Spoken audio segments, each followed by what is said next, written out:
Welcome to the Kessler Theater for our comedy Homage. I wasn't told how to say that word properly before I came on stage, and I made a fucking fool of myself. So glad that you're spending All Hallows Eve, and I hope you didn't hit any of those kids trick-or-treating on those dark streets on the way up here. Man, they're popping out of everywhere. It's like Frogger. Damn, it's like, I don't want to kill Spider-Man, the city needs him. Alright, so just what we're doing here tonight is you're going to see several of the best DFW stand-up comics embodying the spirit, if you will, of their favorite comics. And I know that I'm up here and I'm also a comic and I'm not dressed up like any comic. How lazy of me. But I'm here as your guide through time and space as we go through different eras and we meet different famous people. I am a Starfleet officer who is stuck here in your time and who has gained an affinity for blue jeans and track jackets. So that's just my background story. So I'm here with you guys. I'm excited about everything too. Like this is my first Halloween, doing a show on Halloween. I used to love Halloween, especially when I was married, because we used to do a haunted house every year. And it wasn't like your traditional haunted house with like jars of like grapes and stuff we pretended were eyeballs. It was just like a house devoid of love and understanding and no communication. So, full of ghosts, full of regrets. You don't talk to me anymore. It's like, get out of here. This used to be my favorite holiday when I was a teenager because I was a goth kid, and it was the one day a year that I didn't get my ass kicked in my neighborhood. It was so nice. Like, oh, this must be a costume, and you were just trying out different variations of this throughout the year, so you got it just right. You got to pass today. The Bloods aren't going to beat the shit out of you. Go about your business, nail polish kid.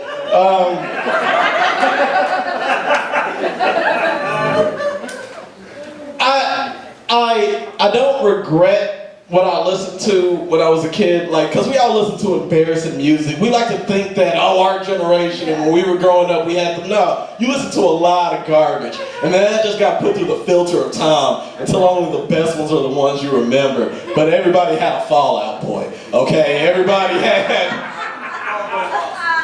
Do you remember what age you were when you decided that the music you listened to in your teenage years was just garbage? It was just, like, when did you stop blaming your parents for everything? When did you go, well, maybe my dad's not that bad. I don't need Stained. I don't need Stained in my life. Like, here's something I realized, like, one time, I was 16 years old and I was listening to a Stained song and I was like, yeah, I hate you, Dad. This relates to all of my feelings. Wait, these guys are like 35 and they're still pissed off at their dads. Is this who I want to be? I just came out, I just released my first comedy album, my first stand-up comedy album, which is pretty exciting. Yeah. But why haven't you bought it yet? We don't know who you are. That's a good... My mom gave me the same fucking answer. After I recorded it, a friend of mine who had also recorded an album said, like, the biggest pitfall you're going to have is after you record it, you're going to have months of just like not being able to write anything, and everything you do write is going to be complete garbage. And I didn't believe him at first. I was like, yeah, no, I'll power through. But he's right, it's just like a whiteboard with nothing on it in my head. And like the best joke I've written in weeks, I was smoking pot with a friend of mine, and we were just having those hypothetical conversations. You know those hypothetical conversations you have with your dude friends where you're smoking pot. It's usually something like, how much would you suck a dick for? And then they say something ridiculous like $1 million. And I never go that high because I've never sucked a dick before, and I can't vouch for my skills. I can't guarantee you $1 million blowjob. What if I go down there and they won't change? They're like, that was a $275 blowjob. When you cash that check, I'm gonna need my money back. So I always go like, like maybe $750. I just need to cover rent and check something off my bucket list. Anyway, we were having this conversation and my friend poses the question. He goes, hey man, if an apple, just a regular Granny Smith apple, gained sentient life and was able to speak, and it like had free will and it could do whatever it wanted. It had the same mindset as a human, and with this free will and sentience, it decided to become a rapper. How offended would you be if an apple said the N-word?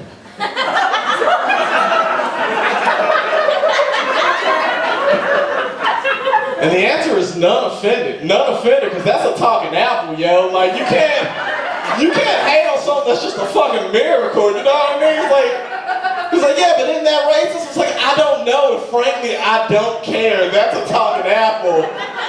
You let him live.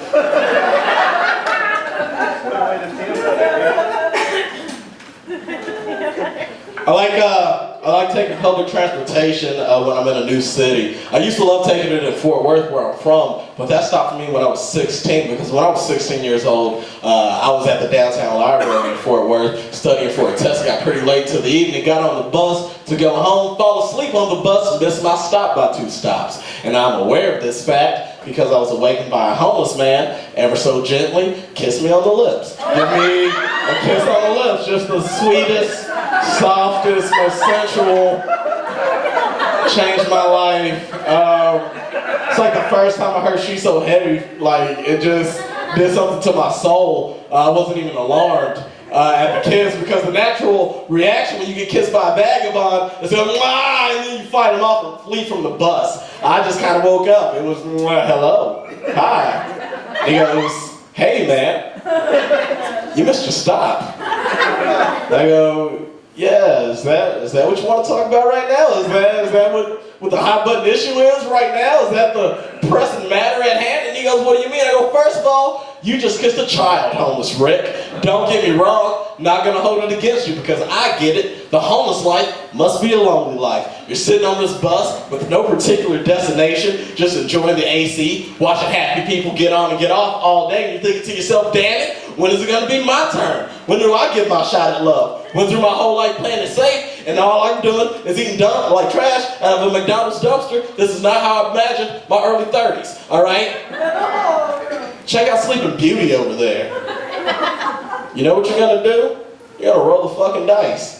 You're gonna go over there, you're gonna lay one on him. Maybe he wakes up and he screams at you, you're a vagabond. That's not anything you're not used to. In people's heads, you're lower on the ranks of society. But maybe, just maybe, he's the one. He is the one you've been waiting for, and this has just been your weird homeless Notting Hill.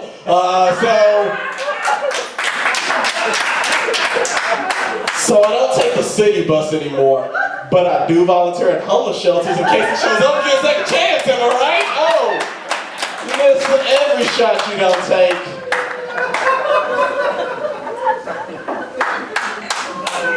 Thank you for the extra claps. You gave me extra claps. Do a cat joke and I'll get out of here and bring up your dead or still living but not here comedians because it costs too much. I don't know if the Dallas Observer or Fort Worth Weekly puts out a weekly top 10 list of places that stray cats can fuck at 3 o'clock in the morning. But I feel like right outside my bedroom window, easily in the top 5. It's easily in the top 5. It's never going to be number 1. Number 1 is the 7-Eleven on Lancaster, Fort Worth. There's always cats fucking back there. It's like Cat's Eyes Wide Shut back there. It's Kid Caligula.